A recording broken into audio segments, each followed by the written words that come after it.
Hi, Magic fans, and welcome to the Orlando Magic UK's podcast, Penny for Your Thoughts. This is episode 38, where we are going to be looking at the draft lottery news and the current search for a new coach. So, first of all, let's introduce and welcome, as always, Geraint. How you doing, pal? I'm all right, thank you, mate. I'm very excited for a potential new head coach. I'm also excited for the Stanley Cup final tonight. Go Bolts. So, so all is well. Tonight? Game one tonight. Against, nice shirt, by the way, mate. Thank you very much. He's the Montreal Canadiens. So, any Magic fans who want to get behind the Lightning, please do. Mate, I know there are a lot of them that are. I mean, Sabrina's a huge fan as well. So you're not the only one there, mate. You're not the only one. No. And as always, joined by the more handsome part of the Orlando Magic UK, Mikey Clark. How you doing, mate? I'm all right, mate. Thank you. That's a very nice introduction for a change. Hey, once in a while, I've got to be nice. There you go. G told us he's excited for England versus Germany tomorrow night as well. I don't know if this G probably hasn't told you this off air the other day. You told me you had England down as possibly winning the Euros this year, didn't you? Yeah. You were cheering us on, you told me. No, not that. I wouldn't go that far, mate. He told me you got St. George's cross flying. Absolutely not. Have you still got your flag up in the living room? My Welsh flag, I do. Yeah. Yes, I do. Mate, no, it should be a good game tomorrow between you and the Germans. Let's just hope it goes to penalties. Hey, mate, listen, you can have a dig all you want. You were never going to lose on that Wales-Denmark game as you support both teams. That's true. I mean, you were playing both ends on that one, weren't you, pal? Oh, no, fully in the Welsh camp. But Denmark outplayed us, so you can't really complain. How did you become a Denmark fan? Well, Wales never used to qualify in the 90s when you first started watching it. So, you got to support somebody. So I was a big Peter Schmeichel fan. So Denmark was a natural choice, and then it just stuck. So there we go. That's quality. That's quality, mate. So have you got another team instead of Cardiff then as well? No. Well, they always played. It just depended on which league, didn't it? That's true. It did. Yeah, that's right. Well, first of all, I want to say thank you to everyone who joined us on the draft lottery watch party. We had a lot of fun. Granted, it wasn't the results that I think we all wanted, and I think our faces showed that. There were some, should we say, underwhelmed reactions like that one. Yeah, you could say that. I think it was a screen grab, wasn't it? And everyone just looking to the heavens like, oh my God, not again.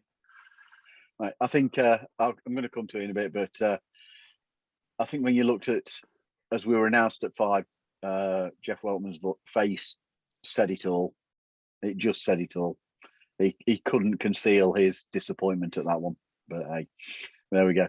So as always, I'm going to start with the weekly roundup. To be honest, everything that we're going to cover here in the weekly roundup is going to be something that we are going to talk about. So let's move on. First of all, the coach search continues. Penny Hardaway, some former Magic player apparently, has been interviewed. Apparently it went on for around 4 hours, and he has become a very, very strong candidate according to Shams. Becky Hammon has also been interviewed. Magic have asked permission to interview the Suns assistant Willie Green and Bucks assistant Charles Lee. I would guess that they are going to kind of have to wait for the moment. Also expected to interview is Denver assistant Wes Unseld, as well as our current assistants Pat Delaney, Ty Corbin and Steve Hetzel. Notice a lot of talk around Terry Stotts has seemed to have quietened off at recent weeks, although I did read a very good case made for him actually becoming a Magic coach, which we may touch on in a bit. Off the table, Chauncey Billups, Jason Kidd and Rick Carlisle, who have gone to Portland, Dallas and Indiana respectively.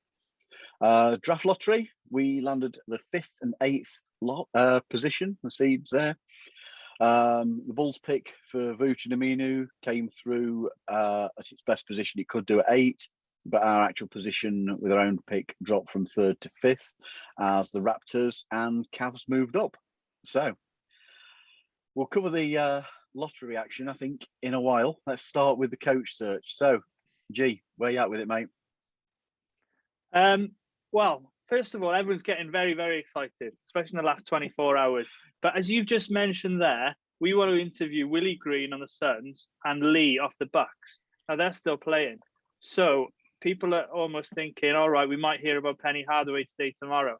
If they haven't interviewed these guys and, done all their, meetings afterwards to discuss all the candidates, I don't think we're going to hear for about a week or two. Let's be perfectly honest. I'm still a bit disappointed that David Vanterpool hasn't been mentioned. I think he'd be a great candidate, and the front office has interviewed him before. But I've sort of changed my tune a little bit on Penny Hardaway.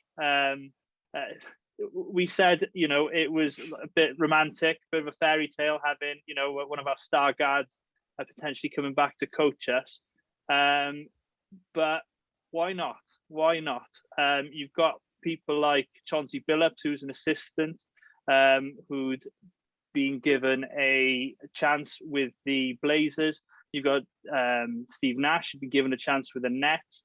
Have they got that much more experience, really, than Penny Hardaway, who's done 3 years coaching at Memphis? So done a little bit of digging, and Penny's numbers as a coach aren't that bad. In the first season in 2018-19, he finished with a 22-14 record, good for about 61%. Then he improved to 21-10 to 67%, and then last year the team finished 20-8 at 71%. So it's going in the right direction.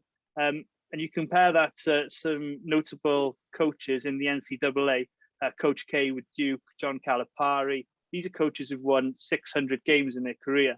And he's got a better winning percentage after 3 seasons than they do. So he's going in the right direction. Now, everyone's a bit worried about him not having enough experience, but we touched upon this before, and it's about getting the right assistant coaches with him. He's got 2 assistants at Memphis by the name of Cody Toppett and Jermaine Johnson.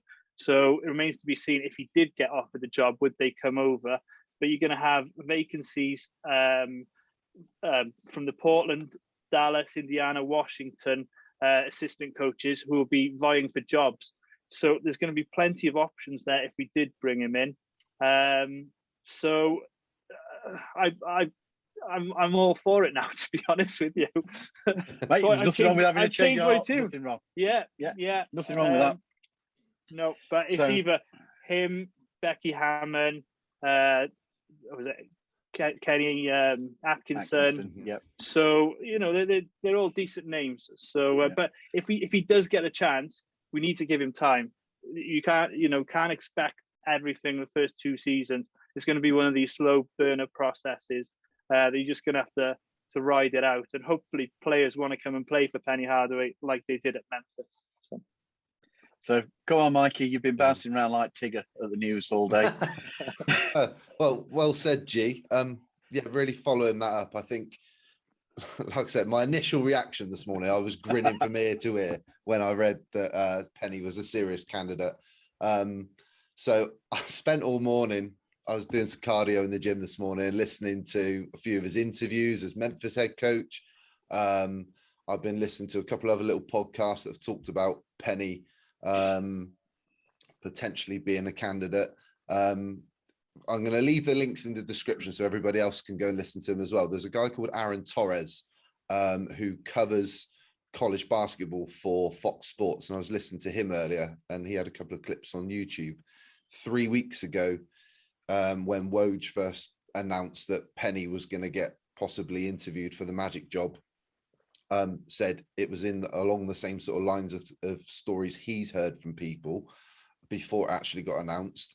And he said it got downplayed a little bit when Penny first got interviewed by saying that I'm flattered that I'm going to get linked with the Magic job, but I'm happy in Memphis. But 3 weeks later, he's still a serious candidate for the job. So there's obviously something going on there. I think we've talked about this the last couple of weeks. I think Magic fans' biggest worry, biggest concern is if it doesn't go well, and let's be honest, most head coaching jobs in the NBA don't last more than 3, 4, 5 years. They normally end by somebody getting fired at some point. If he gets hired, his reputation, his history, and all that sort of stuff could get tarnished a little bit. But one thing I want to stress is I think it's really important that we separate Penny the player, Penny the Magic player, the superstar that we had in the 90s, and Penny the head coach. I think you've got to look at both of them very separately. And if you look at Penny as a head coach, he's the right sort of age. He actually, when I was doing some listening earlier and reading on Penny about his job with Memphis, a lot of people felt like they were disappointed with his job with Memphis, because he went in there with a vision of recruiting the best high school players, creating this minor league NBA team and coaching and training the team like it's an NBA team, and preparing a lot of these kids to take up to go up to a next level, to play in the NBA or go overseas, and create a developmental program that players want to go and play for, with also the target of winning a national championship, which is something they haven't even got to yet. They haven't got to that NCAA tournament, which is why I think people are disappointed. So in terms of his recruitment, in his first year, he had RJ Hampton, Jalen Green and James Wiseman all on campus trying to recruit them at the same time. And you had G League Ignite stole Green. You had RJ Hampton decided to go overseas and play in New Zealand. And then there was a whole sort of fiasco with James Wiseman, and G can explain more about that because you read about it earlier. But but in terms of his coaching, like I said, he's got a winning record. He's played in the NBA. He's got that. He's an icon with the Magic. He's the sort of player that people will listen to, players will listen to. I was listening to, and I don't think any of us really take a lot of what they say, Undisputed with Skip Bayless and Shannon Sharp earlier, and they had an interview with him a couple of months ago, and some of the things that he was saying, and I'm going to paraphrase this, but he said, you can't coach kids nowadays ruling with an iron fist. You'll lose the entire team. You have to be stern with them, but you have to be fair. But you also got to let guys know that you love them, you care about them, and that's what players nowadays really want. They want somebody. Sometimes they want an arm around them, but sometimes they need to be told, "No, you need to buck your ideas up." And sometimes that's what some of these players need. And effectively, it's parenting. Yeah, absolutely. And listening to him talk, you can see how he can relate to RJ Hampton and Cole Anthony and Markel Fultz and Isaac, because he's been at that, he's been in that position before, but he loves coaching, and that comes across when you listen to him interview as well. So Penny, forget Penny the player, Penny the coach. If it wasn't Penny Hardaway, I think a lot of the credentials and things that you look at is along the lines of what we're actually looking for in our next head coach. Whether he goes on to be the next head coach is another thing. I mean, we've already guys talked about individually earlier about why is this news broken that he's a serious candidate, because things don't normally get leaked by our front office. So has it come from Penny's representation? I don't know. What do you guys think? I think that there's a huge amount of interest in what we are going to do. Unusually with the Magic, that there is an interest. I noticed that we are included in a hell of a lot of articles around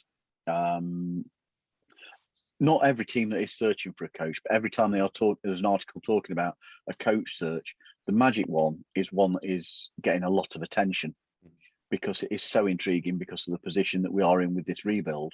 And I think part of that is with the names that are being linked. I think Penny Hardaway is,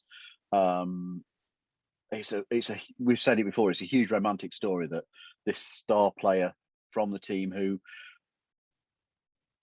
could potentially come back and lead a youth regeneration it's fantasy stuff. So I think there's a lot of interest in that. Also with the mentions around Becky Hammond and us having interviewed her and she's still being a serious candidate, or it would appear that she still is. That's going to garner, as we said previously, a lot of media attention because it would be the first female NBA coach. Penny being black as well will be a popular hire because of the representation. So I think our coach search is actually causing some interest. They're actually getting us some media interest for a change. It's one of the reasons I'm still not a huge fan. And as I say, we mentioned earlier that Terry Stotts, the talk around him seems to have quietened off.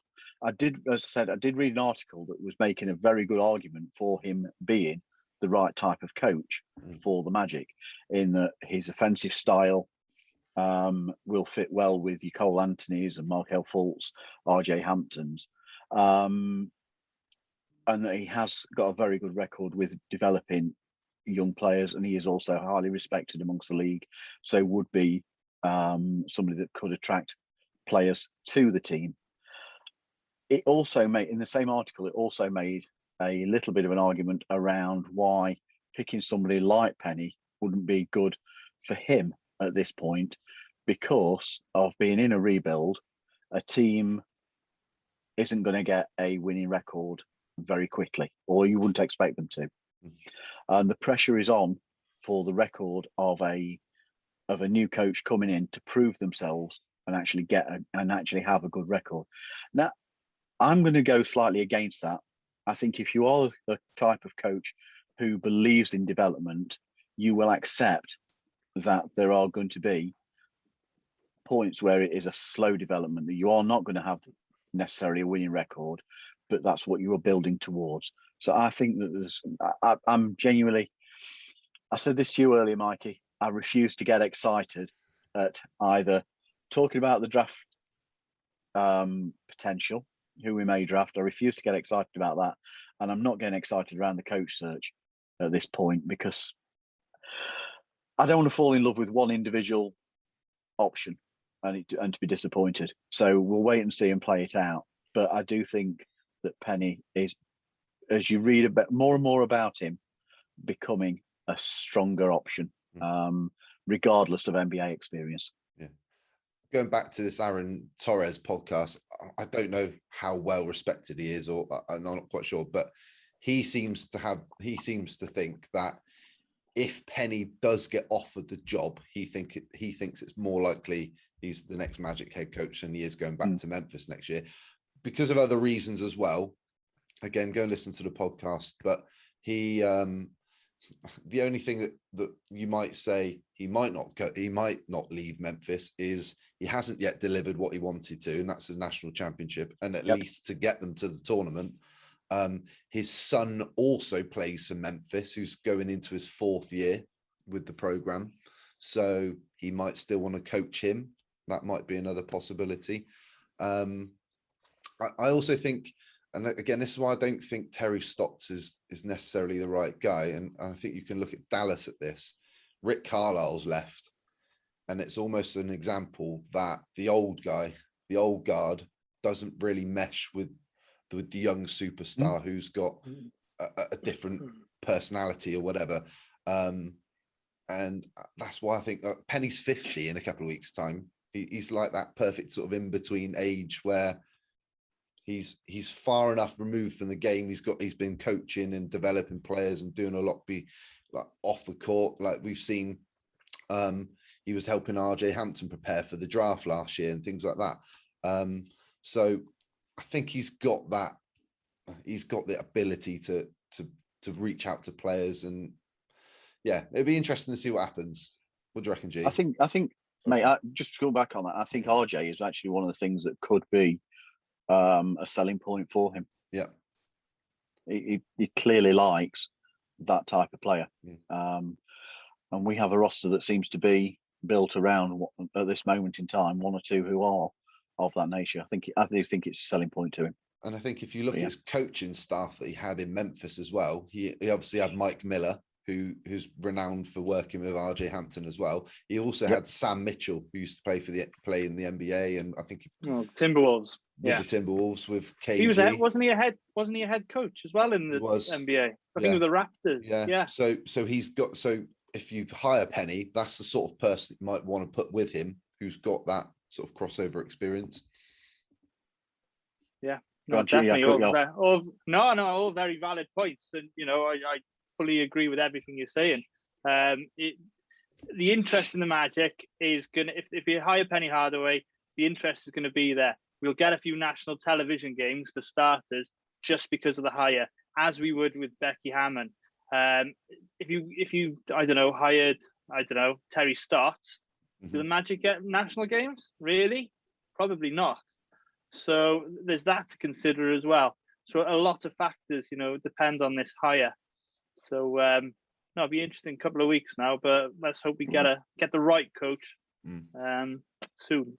I mean, if we do go for somebody like Penny, I do hope that there's an openness and honesty from the organisation to the fans that this is a development period. Do not expect miracles in the first 2 seasons, and I also hope that he is given, if we go for somebody like that, he's given time by the organisation and by fans as well. Don't get on his back, give him chance. I think if we go into next season with Penny, Becky Hammon, or Kenny Atkinson as our head coach, I think we'll all be really happy. Yeah, I agree. I do agree. But just on that point, you were saying about giving Penny some time. How long was Kenny Atkinson given at Brooklyn? Wasn't he given about 2-3 seasons before all the stars came in, and then they just slung him out the door? So you've got to give him that time. There's no point hiring the stars first, though, G. Well, they're already there, mate. They just need to mature, don't they? They do. You look at what Brooklyn have done. Is something that I'm sure that we'll come on to when we talk about developing the team. They did that renting of their cap space, didn't they? Bringing in a couple of players of experience to fill a role for a period of time, take on a couple of bad contracts to get picks or to get younger players in. It's worked well for them, clearly. It's made them an interesting location. So should we get to it? Should we get to the lottery then? The lottery draft, the draft lottery reaction. So let's start with, clearly, how did the lottery unfold for you, and how did you feel about our position at that moment, and how do you feel about it now? So Mikey, go with it. When it first got announced, I mean, it was like the euphoria of getting the 8th pick, and they know we got it from the Bulls, to just feeling deflated and just knowing you're going to miss out on Cade. I mean, it's just another year that the draft lottery has just not rewarded us. And it's just another good reason why we dislike tanking and why it's just an absolute crapshoot. I mean, we'll talk about past players and stuff in a minute later on, but yeah, what was it? Nearly a week now, isn't it, since we had the draft lottery? And I feel like I'm in a slightly happier position, especially since there's been a lot of talk and ideas of us trading up and still possibly being able to land Mobley or Jalen Green. So, I mean, we'll talk about that stuff in a minute, but I tweeted out the other day, like, recent draft picks, the players that have gone 5 or below. When you look at Trae Young, Shai Gilgeous-Alexander, Michael Porter Jr., Donovan Mitchell, who went 13th. You had Bam Adebayo went 14th. You had Jamal Murray went 7th. You had Devin Booker went 13th. So there's as much of a guarantee that there is of you getting a really good pick, doesn't mean that player is going to work out. Because I've got a whole nother list that we're going to go to in a minute. So to back it up. But yeah, initial reaction just felt deflated, I think, after that. G? Yeah, much the same as Mikey. There's not much to say, really, is there? You just expect something good to happen for a change, and but we got the Bulls pick. Otherwise, that would have been a disaster. If we'd have got 5th and nothing else, and the Bulls would have retained their pick, that would have been, another season. We'd have to wait until we get their pick, and chances are, that's going to be in the teens anyway. let's be honest, because I think they'll probably be a little bit better next season. So 8th and 5th, we've got the option to manoeuvre. We've got the draft capital next couple of seasons. We've got players potentially people might want to take a flyer on. Yeah, your Terence Rosses, your Gary Harris. But at the same time, we need to be careful because we don't want to have too many inexperienced players. So I'm all for potentially just trying to move up as best as you can. And if you can snag Jalen Green, if you can get to 3rd, you might have to take a Kevin Love on or somebody just to make it work. I think you go for it because we're not winning it the next couple of years. So you want to just try and land that scoring star and then just let him mesh with your Cole Anthony's, your Markel Fultz and the rest of the core. So at first it was deflating, but it is what it is. There's not much you can do about it. And you can press the tankathon machine so many times, and it was 1 in 2 that we were going to get a top 4 pick, and the coin didn't go our way. Yeah, I mean, for me, I was obviously couldn't have been happier at the Bulls pick coming out at 8th. Even more so when you saw that video of their draft party viewing. That was hilarious. I mean, talking heads there that knew absolutely nothing. Amateur hour. Yeah, mate, we could have done that better. Do you know what was funny though? They kept going on about the card they pulled out had the Magic logo on it. It actually said underneath from the Chicago Bulls. It's like you guys haven't done your homework, have you, before you jumped on it? But that video was absolutely hilarious. I thought that was brilliant. But yeah, disappointed we weren't top 4. As I said earlier, you could see that from Veltman's reaction as he just sort of looked to the floor, looked to the sky. You knew that the guy, that there was somebody in that top 4 that they particularly really fancied going for. It was disappointing. You can't pretend any other. However, I don't feel it's a disaster for the team. 5 and 8. Let's be fair. You really should be able to find some talent in that area, and if not, then you've still got this option of packaging and playing about. Now, I think that one you were referring to a few minutes ago, G, was the one I think it's Bleacher Report have been made a suggestion as to this is what a trade could look like, what the Magic could do by taking on a contract like Kevin Love's from the Cavs and moving into their pick. Like you, I think that was quite an interesting one. So, what do you think the team will do? G, do you think they're going to use both picks themselves, package them up, package up one of them and move somebody? I was watching some of the film on YouTube from the draft combine, and Kuminga and, let me get this right, Buchanite, I want to say, James Buchanite, however you say it. They look very, very however good. I pronounce it's going to be wrong. There is absolutely no guarantee. There is absolutely one guarantee that I will not pronounce that correctly. So we're bound to draft him. Yeah. So Kuminga, that other fella, they look very good. Known as Dude.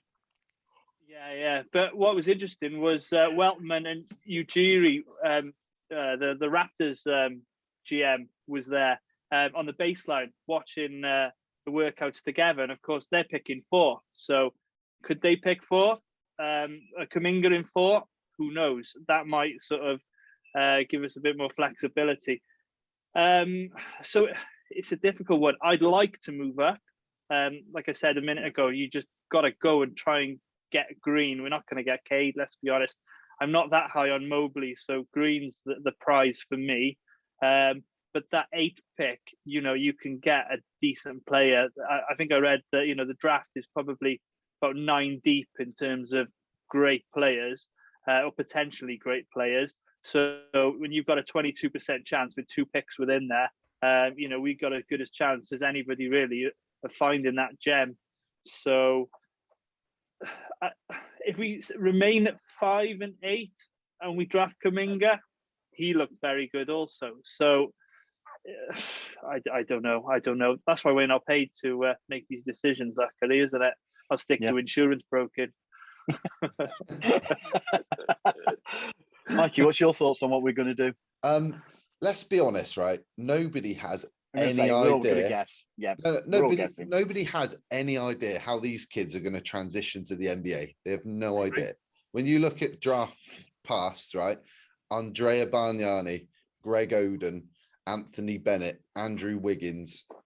I'm going to say it, Markel Fultz, but no, Michael Holloway Candy. No. Fultz was by far everybody had him number one on their draft board above Jason Tatum and Donovan Mitchell. I think was in the same draft. All those sorts of players, right? He just hasn't worked out yet. We still believe in him. We've seen what he can do.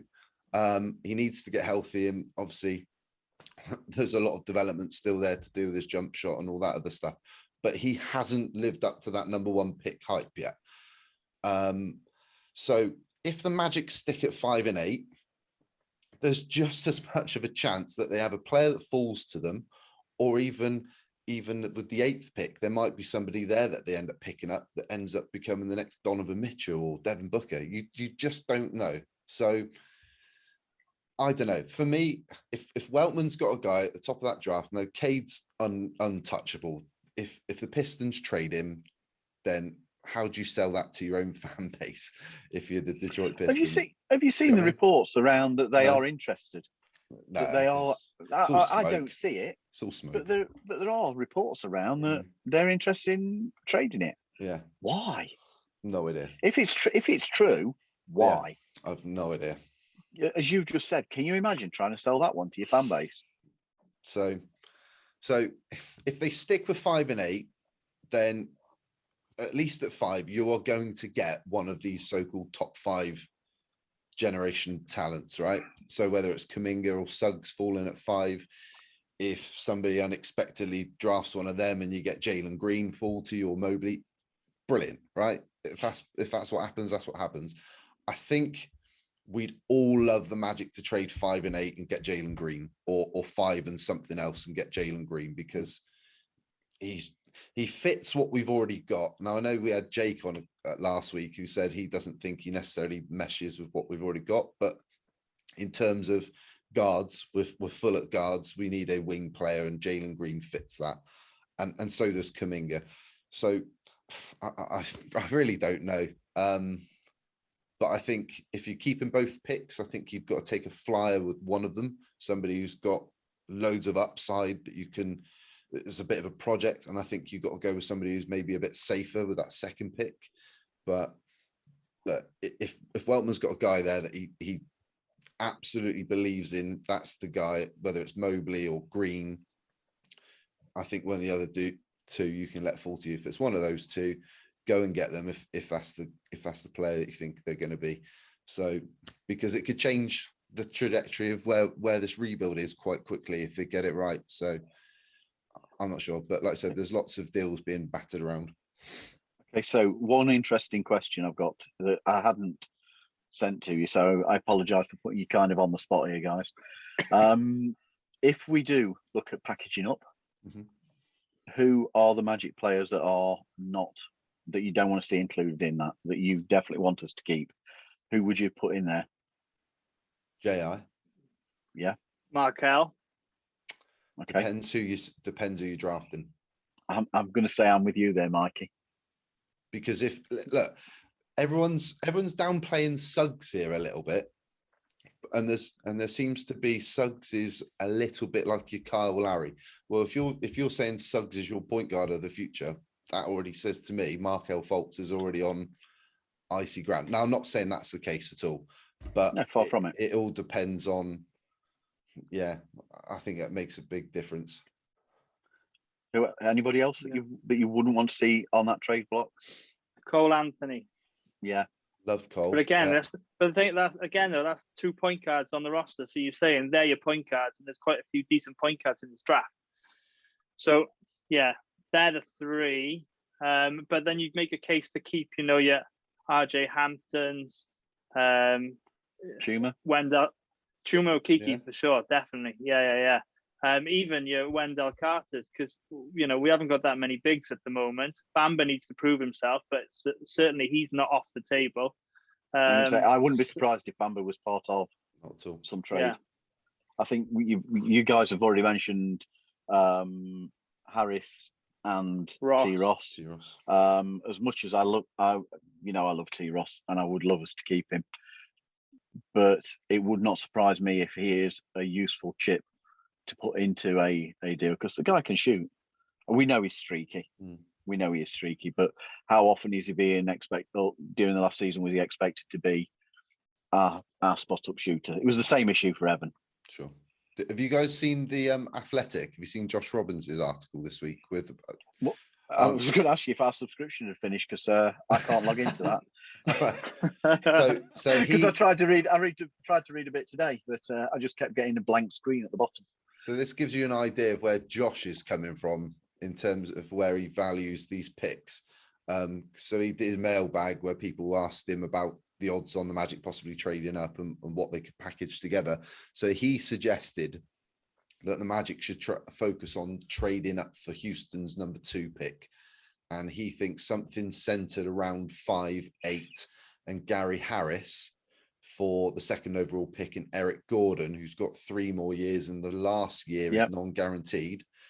That's something to look at. And he also suggested looking at number 3 with Cleveland.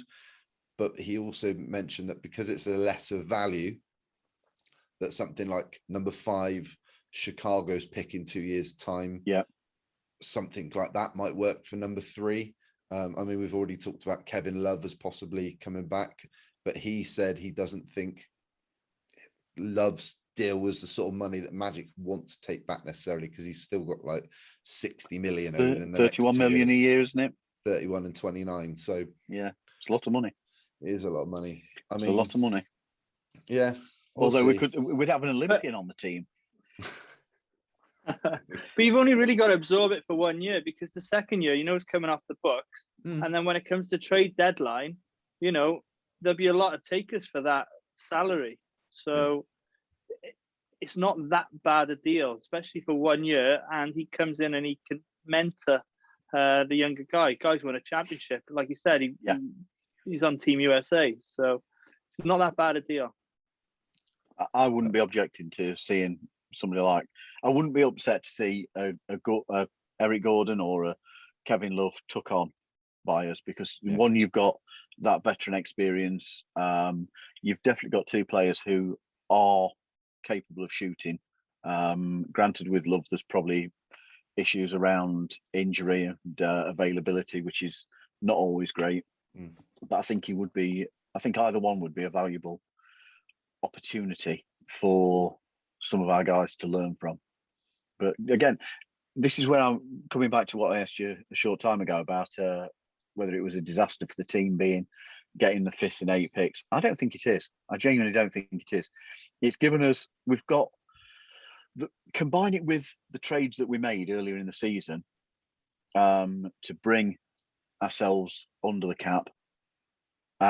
With these picks, it's given us now some flexibility to build something that had we found ourselves in the position that we have, where we're outside the top 4, and if there is somebody that we're particularly aiming for, we've got the opportunity to build a package that would be of interest to other teams. So I think we're in a good position. And let's be fair, like we said earlier, 3 of the players that we've just named as being players that we don't want to see involved in any trade. Cole Anthony picked at 15, RJ picked at 24, and Chuma picked at 16. So again, none of them are top 5 picks. None of them are top 4 picks. I mean, but they're players that we want to keep and we see potential with. So it just proves that good drafting is more important than necessarily not more important, but can be as important as the position you're drafting. Yeah, I mean, we could spend 10 minutes here listing players that have gone. Like you look at number 5 picks in history: Kevin Garnett, Ray Allen, Vince Carter, Dwayne Wade, Mike Miller, Kevin Love, Trae Young. Like, it doesn't mean that that we're screwed because we can't get hold of Cade Cunningham or possibly Mobley or Green. I mean, like I say, it all comes down to are those teams willing to move? And that's all it comes down to. Otherwise, you make the most of what you've been given.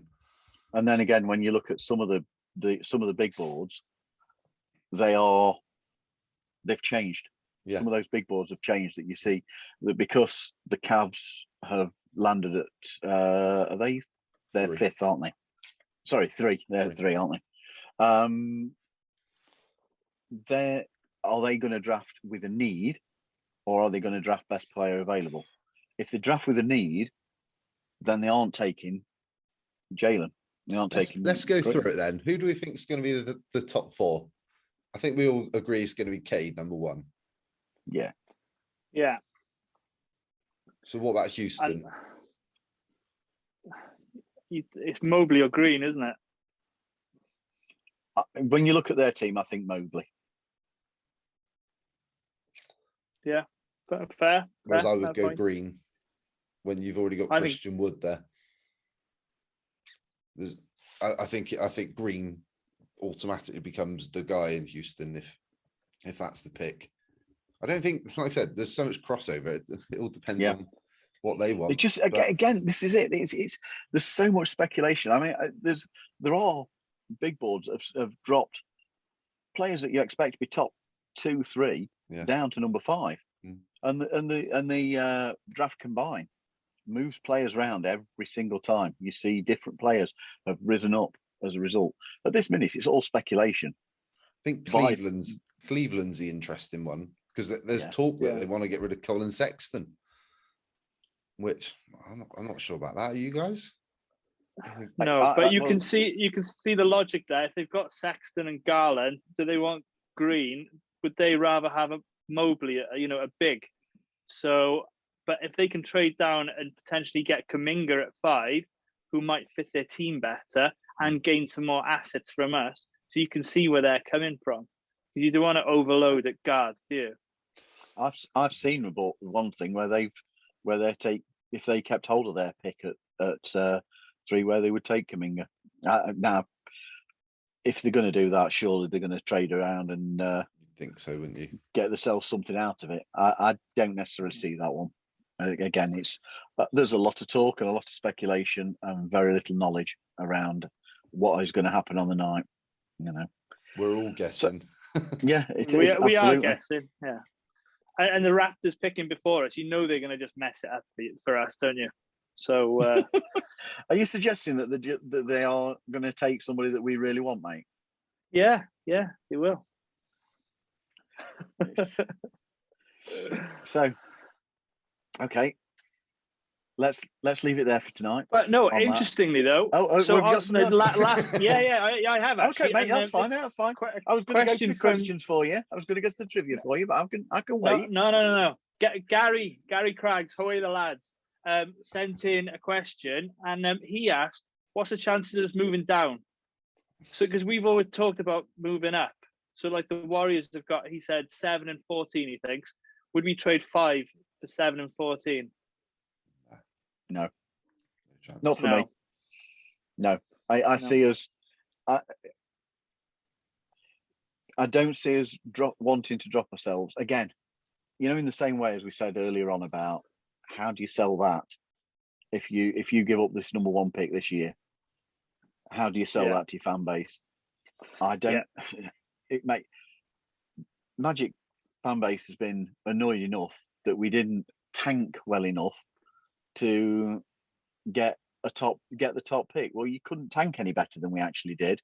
Odd-wise, we'd still got the 14% chance. How do you sell this to the Magic fan base if our front office decide, we'll trade those picks away and drop lower? I don't see it. It's a very interesting question, and it's a very interesting thought to have. But for me, I just don't see it, because I see it as unsellable to the fan base unless we are managing to pull somebody in as part of that deal that isn't necessarily a game changer, but is really going to address a big need. Yeah, for me, if you trade in the 5th to get the 7th and the 14th, it's because you need depth. Now we've got the 5th and the 8th, so we don't need the 7th and the 14th. So it goes without saying, I don't think we need to make that trade. But yeah, like you said, interesting. You know, who if it was, say, somebody like the Warriors, who do they package into it? We'll have Steph. I'm going to say if you're putting a number 30 on the board, then yeah, I'm all in for that. Crack on. What about Klay Thompson? That one to Magic. You can sell that one to the Magic fan base, mate. Well, Klay was actually going to be the question I had, or do they, because he's not worked out for them so far? Do they look at last year's? Was he number 2? Wiseman. 2 pick Wiseman. And get Penny to coach him. That makes some sense, though. Now that is interesting at that point, and this is what I was saying about how do you sell it. If you are getting somebody like that, then I think you can sell it. Could you trade 8 for 14 with Wiseman? Do you know what I mean? Yeah. You could do something of that nature. Yeah. But again, you've got to ask the question in the same way as we've said about, is it too soon to give up on Mo? Is it too soon for Golden State to give up on somebody like Wiseman? Yeah, definitely. 100%. Definitely. And that's where perhaps you hit a stumbling block on it. But it's a very interesting proposition. And once you start thinking around it, for me, as I said, I don't see it because I see it being too hard to sell. But it would depend on getting a really excellent return that hits a need for you. I think best case scenario, you trade 5 and 8, and you move up and you get your guy for 2 reasons. Not only do you just get the guy, you're only bringing in one more young player with this group. Yep. I don't think, like the last couple of years, you think of all the 2nd round picks we've traded away and moved around in the draft, because Weltman's always said he doesn't want too many young players on the team at once. And I think that's something to consider as well. I don't think we're going to trade back at all. We'll either stick or we'll move up if somebody will budge. Yeah. Excellent. So now, when we did the draft lottery watch party, I'd got, just in case we needed them, 1 or 2 trivia questions written out. And Mikey, as you and I were kind of doing a bit of co-hosting that night, I know you ended up doing an awful lot more than myself. I tested these out on you, didn't I, mate? You did. And you did extremely well, if memory serves me right. The questions around the Magic, who number 1 and number 2 picks, who we drafted when we'd had the draft 1 and 2 picks, and also 1 and 2 drafts who'd played for the Magic. Mikey did extremely well on it. However, I've had to get rid of those questions because 1 and 2 we didn't get. So, in the same vein, number 5 picks who have played for the Magic. So, who have we had? Mike Miller. Mike Miller was one that we drafted, correct? And who did you say, Mikey? Sorry, no, he was 6th. He was 6th. No, sorry. Oh, Hazonia. So they're the 2 that we've actually drafted at number 5. There are then 1, 2, 3, 4, 5, 6, 7 others, number 5 picks, who have played for the Magic. So, can you come up with them? Say that again. There are another 7 number 5 picks who at some point in their career have played for the Magic. Jason Richardson. God, Jason Richardson, correct. Because he's on my notes of my homework. Good shot, mate. Good shot.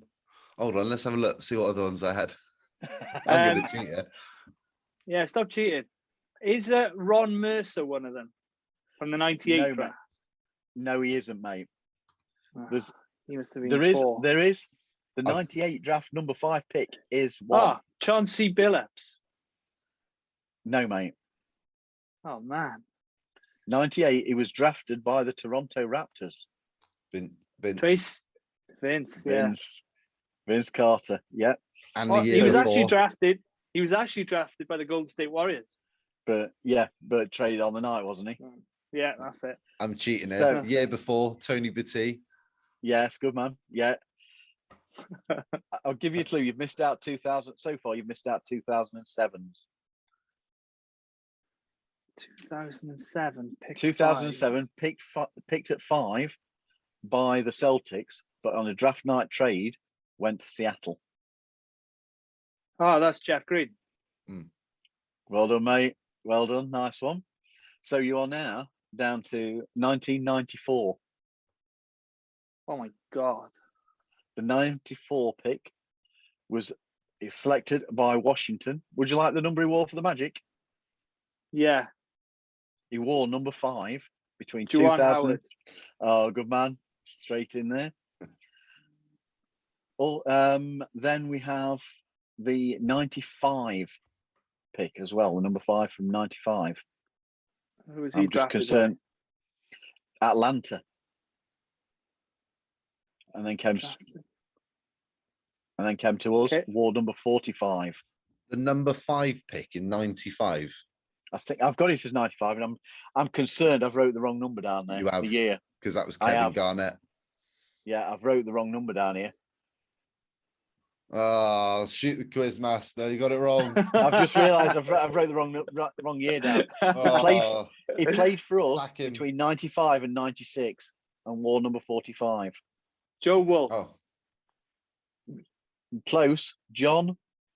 Concac. Yes. Yeah. And then there's finally one more. Picked by the Bulls in 93. And wore BJ 21. Armstrong. No, wore Oh. 20. Wore number 21 between 89 and 90. Only with us for one season. Oh. Came Lateral to us- Green. No, mate. It is his surname is Green. Sydney Green. Sydney Green. Sydney Wrong Green. Damn it. Very close, mate. Very impressive performance, boys. Very impressive. I also have the number 8s if you want to do that. go for it. Go on, then. Yeah, Fire go for it. Let's do Okay. Go on. Okay. So we've never drafted at number 8. We've never had the number 8 pick. So there are 1, 2, 3, 4, 5 number 8 picks who have played for the Magic. Let's start off with the first one. 2012 and still plays for us. 2012. Still plays for us. Terence Ross. Terence Ross. Terence Ross. 2 years earlier, 2010. And when did he play for us? Left this season. I've got. You know, Paul, you always say about the monkey and the symbols. That's what's going Yeah. around in my head at the moment. Let's just say this number 8 pick has landed us the number 8 pick. Nick Vucevic. It's part of this. It's part of the Vooch trade. Oh, Aminu. Al-Farouq Aminu. Al-Farouq Yeah. Aminu. Yeah. We forget he was part of that trade. Yeah. So then we have 2005's number 8 pick. And when did he play for us? He played for us between 2014 and 2016. Luke Ridner. War No. number 2. No. War number 8. Oh, Left man. left us to go to the Cavs. Oh, Channing Channing Frye. Frye. There you go. 1998 draft. Tony Batty. No, mate. No, he was a number Number 5 8. pick, mate. Number 8, 1998. Drafted by Philly. Played for the Magic between 2011 and 2012. You're going to want his number on this one. I've never heard of this geezer. War number 20. 20 for the Magic. War number 20 for the Magic. It wasn't Willie Green then. 2014 to 2016, yeah? No, 2011 to 2012. Oh, sorry. I'm still on the previous one. You're going to say you're on the previous question, mate. 2011 to 2012. Man, that's a toughie. What position? Oh, I didn't write that down. Oh, It came to us. It came to us from Charlotte. I expected this one to be a G question, to be honest with you. No, it's not. I'm struggling. Give us his first Good old- name. I'll get a sec. Mate, I will tell you, his surname is a regular Welsh name. Jonesy? No. No. Another one. Another good Welsh name. Williams, Davis. I don't know. You had a Man United striker play for you with this surname. I don't know, mate. I don't know. Larry Hughes. Larry Hughes. There you go. And then finally, 1997's number 8 draft pick. Played for us. Larry Hughes didn't even play that many games. I'm sure he left early on in the season. Didn't know. I'd never heard of him. Mate, so you've got one more to go. Drafted by the Warriors. Came to the Magic in 2007. Wore number 31 between. Good man. You've got him. Well done, lads. Well done. Yeah. Good performance there, that. Pretty decent, lads. It's all right. Quite impressed, though. I'm a bit... Anything you thought you should have got quicker? Yeah, Larry Hughes. I'd say I'd never heard of that geezer. Never heard of him. He was all right in Washington. Yeah, he didn't stay with us much. No, I'm pretty sure he joined us during training camp, played pre-season, maybe played 1 or 2 games, and then got released. I'm pretty sure that's what happened. Anyway, that's like 10 years ago. Paul. Well done, Paul. Yep. Excellent. So let's leave it there for this week, lads, I think. As always, thanks very much for your company. I've thoroughly enjoyed it, as always. Make sure that you're following us on Facebook, Instagram, Twitter.